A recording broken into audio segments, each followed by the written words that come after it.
बहुत इंपॉर्टेंट है, क्योंकि ये आपको हिंदी में भी काम आता है और क्योंकि हिंदी में आपको बता दिया जाएगा कि ये किस टाइप का वर्ड है। सो संस्कृत में, पर हम लोग जो संस्कृत स्टार्ट करेंगे वो सबसे पहली क्लास है, ठीक है, क्योंकि आप सबका सिलेबस हम लोग ने देख लिया है, तो उसके हिसाब से फर्स्ट जो संस्कृत का होता है वो उसकी होती है संस्कृत की वर्णमाला। वर्णमाला, ठीक है, तो संस्कृत का वर्णमाला हम लोग पहले देखेंगे और हम लोग देखेंगे कि हिंदी की वर्णमाला से संस्कृत की वर्णमाला कितनी अलग है। तो मुझे बताएं वर्णमाला किसे कहते हैं, या वर्ण, सबसे वर्णमाला से भी पहले हम लोग बोलेंगे वर्ण किसे कहते हैं। वर्ण, वर्ण किसे कहते हैं बताओ।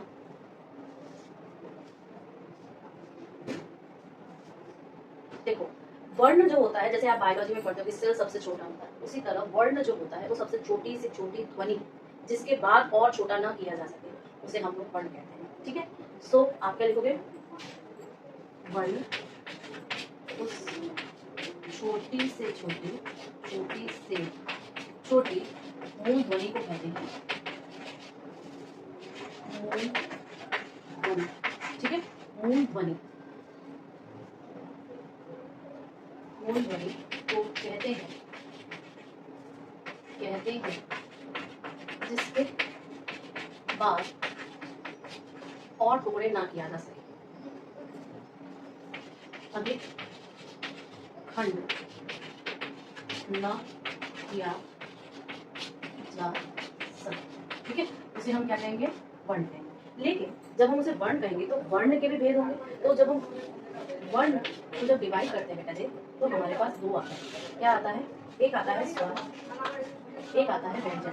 क्या आता है, एक आता है स्वर और एक आता है व्यंजन, ठीक। स्वर और व्यंजन में कैसे डिफरेंस कर सकते हैं, ठीक है। सबसे पहले हम लोग स्वर को पढ़ेंगे, ठीक है। तो जैसे स्वर में आप देखते हो, सबसे पहले जब हम स्वर को डिफरेंशिएट करेंगे, इसको देखेंगे, सबसे पहले स्वर, ठीक है। स्वर को कैसे देखेंगे, स्वर को देखने के कितने प्रकार होंगे, जैसे कि आ, छोटाई, बड़ाई, छोटाऊ, बड़ाऊ, री, ए, ओ, ठीक है। इन सबको हम क्या कहेंगे, स्वर कहेंगे। इन सबको हम क्या कहेंगे, स्वर कहेंगे। पर स्वर क्या है, वो ऐसे होते हैं जिसके लिए दूसरे हमें किसी की सहायता नहीं पड़ती है उच्चारण करने के लिए, ठीक है। स्वर को उच्चारण करने के लिए किसी और की सहायता नहीं लेनी पड़ती, यानी कि आप बोलोगे जिन वर्णों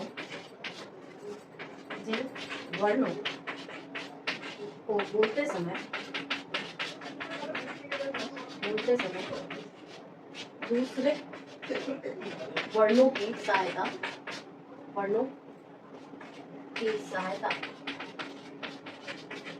की आवश्यकता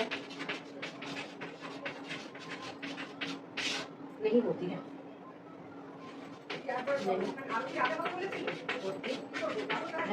क्लियर है आपको कि दूसरे अन्न की आवश्यकता नहीं होती है, उन्हें हम स्वर वर्ण कहते हैं, स्वर वर्ण कहते हैं, तो ये उसके प्रकार है, ठीक है। ये इजी है। लेकिन जैसे ही हम स्वर से व्यंजन की तरफ जाते हैं, जैसे ही हम यहाँ पर बता देते हैं व्यंजन की तरफ जाते हैं, तो आपने सुना होगा कि इनको उच्चारण, इन वर्णों को उच्चारण करने के लिए हमें स्वर की हेल्प चाहिए होती है, ठीक है। तो जैसे कि क, ख, च, छ, ये सब के सब क्या होते हैं, व्यंजन होते हैं, पर इनको लिखने का तरीका जो होता है ऐसा, ठीक है। इनको लिखने का तरीका, क्योंकि आधा है, इसको कंप्लीट करने के लिए हमें एक स्वर चाहिए और वो स्वर होता है अ। इसको कंप्लीट करने के लिए एक स्वर चाहिए जिसे हम कहते हैं अ। तो अब हम व्यंजनों को डिवाइड करेंगे और देखते हैं कैसे। अब जब हम व्यंजन वर्ण की बात कर रहे हैं, व्यंजन वर्ण, तो इसकी अगर मैं डेफिनेशन बताऊं और प्रकार बताऊं, तो सबसे पहले एक बार प्रकार बता देते हैं, जिससे कि आपको स्पर्श व्यंजन, ठीक है। दूसरा आपका हो जाएगा बेटा अंतः स्त व्यंजन,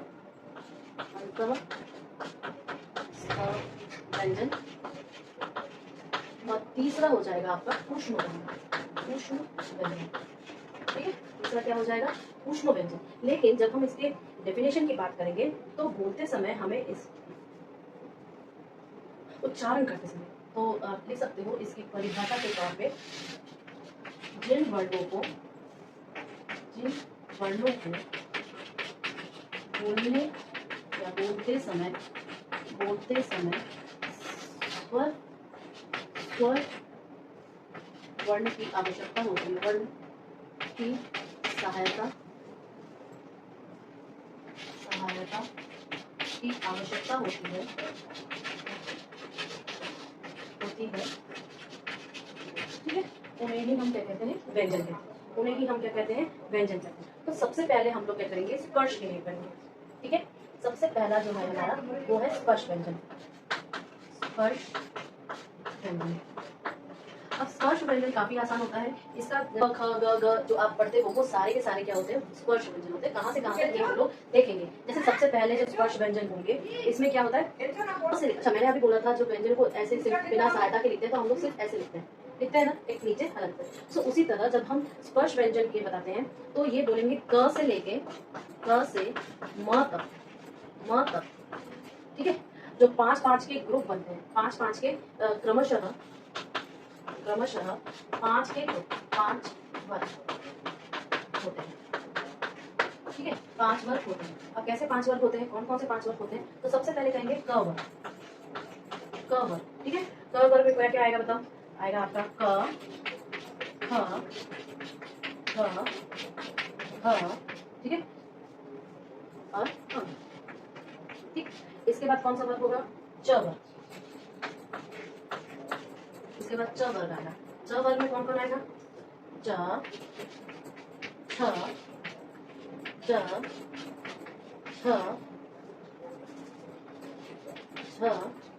और य, ठीक है। ये आपके च वर्ग हो गए। इसके बाद क्या आएगा, त वर्ग। त वर्ग में क्या आएगा बताओ, त वर्ग में आएगा आपका ट, ठ, ड, ढ, ढ, ट, ठ,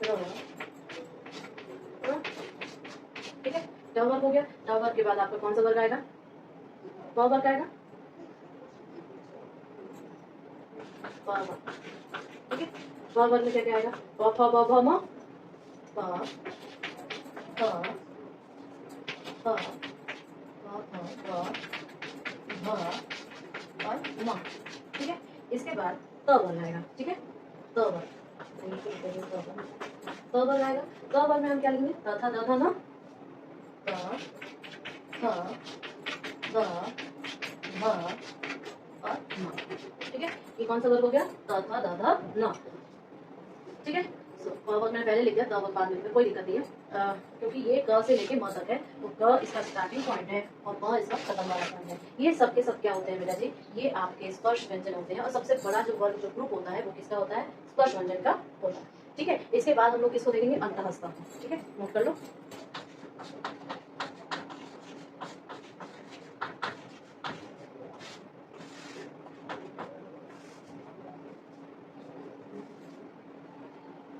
अब देखो अंतःस्थ व्यंजन जो है, इसका डेफिनेशन किसे जरूरत ज्यादा से, हम ये कहेंगे कितने प्रकार के, इसमें बस 4 ही वर्ण होते हैं अंतःस्थ में। अब देखो इसमें 4 होते हैं, 4 वर्ण होते हैं, ठीक है। कौन कौन से 4 वर्ण होते हैं, य, र, ल, व। क्या क्या होता है बेटा जी, य, र, ल और व। अंतःस्थ में आपको कितने व्यंजन मिलेंगे, 4 व्यंजन। उसके बाद नेक्स्ट है आपका ऊष्म व्यंजन। क्या है आपका, ऊष्म व्यंजन, तीसरे नंबर पर। ऊष्म व्यंजन में आप क्या कहोगे, ऊष्म व्यंजन में आप क्या कहोगे, ऊष्म व्यंजन आप बोलोगे 4 ही होते हैं, श, श, श, ह, ठीक है। लेकिन इसमें एक चीज आपको ये बताना, इसमें 4 वर्ण होते हैं, कौन कौन से वर्ण होते हैं, श, श, स और ह, ठीक है। ये 4 इसके ऊष्म व्यंजन होते हैं। अगर मैं संस्कृत की बात करूं तो संस्कृत में कुल मिला के हमारे पास 46 होते हैं, ठीक है। जैसे कि एक नोट के तौर पे लिखो, संस्कृत में वर्ण, कुल वर्णों की संख्या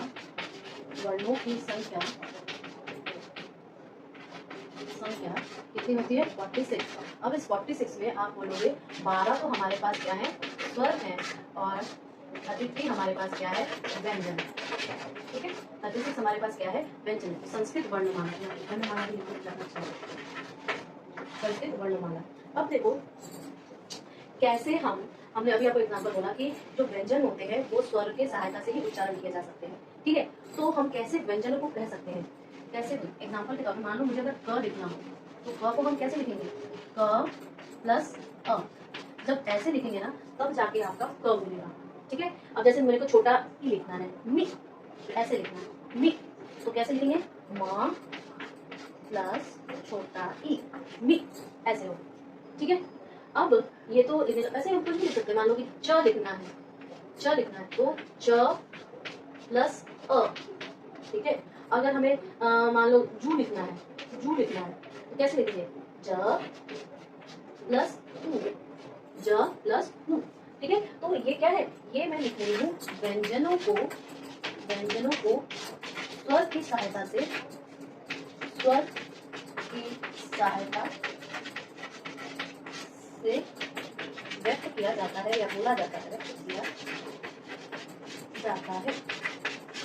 क्लियर है, स्वर की सहायता से व्यक्त किया जाता है। तो ये क्या हो गया आपका अंतस्थ व्यंजन, ऊष्म व्यंजन या जनरल इंट्रोडक्शन। लेकिन आप सबको प्रॉब्लम किस में आती है, संयुक्त व्यंजन। संयुक्त व्यंजन लिखिए, इसको नोट करिए।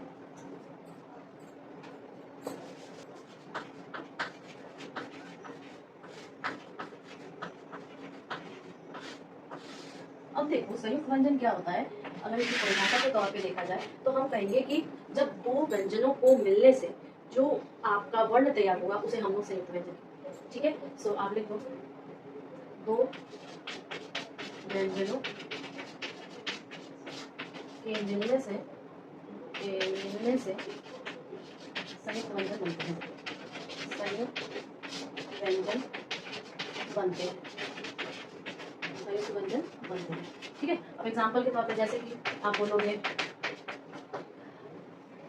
आपका क प्लस आप बोलोगे श। ठीक है, आपका बना क्षत्रिय वाला श। ठीक है, ये एक संयुक्त व्यंजन है। ठीक है, ये क्या है, संयुक्त व्यंजन है। अब आप मुझे बता सकते हो इससे आपके दो वर्ड बताओ, बहुत इजी है। इसके आपके दो वर्ड क्या क्या बनेंगे, एक आप लिख दो कक्षा, एक आप लिख दो वृक्ष, वृक्ष। ठीक है, कक्षा और वृक्ष तो आपके इससे बने संयुक्त व्यंजन। दूसरा हम बता सकते हैं संयुक्त व्यंजन का त प्लस र। ठीक है, तो इससे आपका बनता है त्र, इससे आपका क्या बनता है, त्र। ठीक है, अब आप त्र से कुछ बना के बताओ मुझे, मित्र बन जाएगा, पत्र बन जाएगा। ठीक है, मित्र और पत्र। क्लियर, अब आप नेक्स्ट देखो, एक बनेगा आपका ज प्लस इय, ज प्लस इय, इससे आपका बनता है बेटा जी ज्ञान। क्या बनता है, ज्ञान। तो आप ज्ञान से बना सकते हो ज्ञान, या आप बना सकते हो आज्ञा, ज्ञान या आज्ञा बना सकते हो। ठीक है, और आप बहुत सारे त प्लस र बना सकते हो, त्र बन जाता है। ठीक है, तो एक आपका श हो गया, एक आपका त्र हो गया, एक आपका ज्ञ हो गया, एक आप श्र बना सकते हो। क्या बना सकते हो, श। श कैसे बनाओगे बताओ, श प्लस र। ठीक है, श प्लस र आपका श्र बनेगा। ठीक है, अब श्र से आप क्या बना सकते हो, श्रमिक बना सकते हो, श्रमिक, श्रमिक बना सकते हो। और क्या बना सकते हो बताओ, सोचो सोचो, और क्या बना सकते हो, श्रीमान बना सकते हो। पत्र लिखते हो ना हिंदी में, तो आप लिखते हो कि नहीं श्रीमान, श्रीमान। तो ये सारे क्या है, ये आपके सबके सब संयुक्त व्यंजन है। ठीक है, अब आ रहा है आपका अयोग्य। अब आप जब कुछ शब्द लिखते हो तो कुछ चिन्ह लगाते हो, मैं ऐसे बता दे रही हूँ, फिर अच्छे से बात बताऊंगी। जैसे आप ऐसा चिन्ह बनाते हो, या एक डॉट लगा देते हो, या आप ऐसे बना देते हो, ये तो आप चिन्ह लगाते हो कि नहीं। तो ये सारे जो चिन्ह होते हैं बेटा जी, ये सारे चिन्ह आपको अयोगवाह कहलाते हैं। क्या कहलाते हैं, अयोगवाह। ठीक है, तो हम अभी इसको देखेंगे, इसको नोट करिए।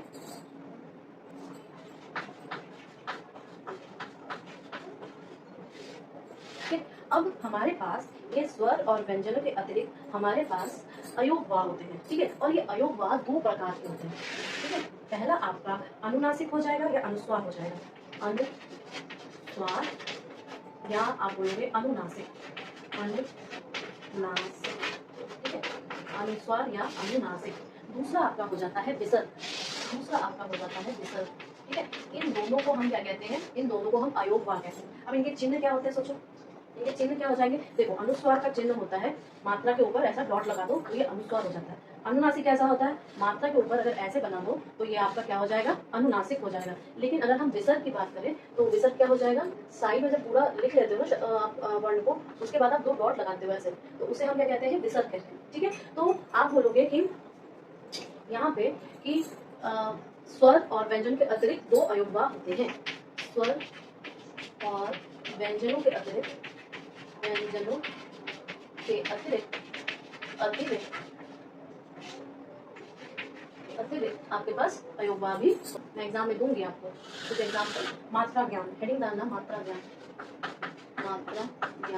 ठीक है, जो हम लोग एग्जाम की प्रिपरेशन करेंगे। मात्रा ज्ञान होगा, देखो जैसे मैंने बोला क प्लस अ तो क्या होता है क, ठीक है।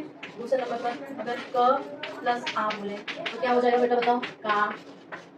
तीसरे नंबर पर अगर क प्लस ई बोलूं तो क्या हो जाएगा की, ठीक है। यहीं पे अगर मैं क प्लस ओ बोलूं तो क्या हो जाएगा को, ठीक है।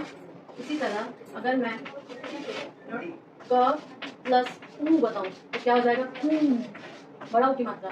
इसी तरह क प्लस ली बताऊं तो क्या हो जाएगा, ये इंपॉर्टेंट है, क प्लस ली, ल में ली की मात्रा, तो ये क्या हो जाएगा क और ल, क्ली, ऐसे हो जाएगा, ठीक है। अगर यही मैं क प्लस री बताऊं, क प्लस री तो क्या हो जाएगा आपका क्री, ठीक है, कृषक वाला क्री। 8वें नंबर पर अगर मैं क प्लस ए बताऊं तो के, ठीक है। तो ये आपके कुछ क्या है मात्रा ज्ञान होते हैं, इसमें से ही आपके एमसीक्यूज कुछ डेफिनेशन से आपको पूछ लिया जाए। तो डिस्कस करेंगे वो संयुक्त, तो इसमें आपके व्यंजन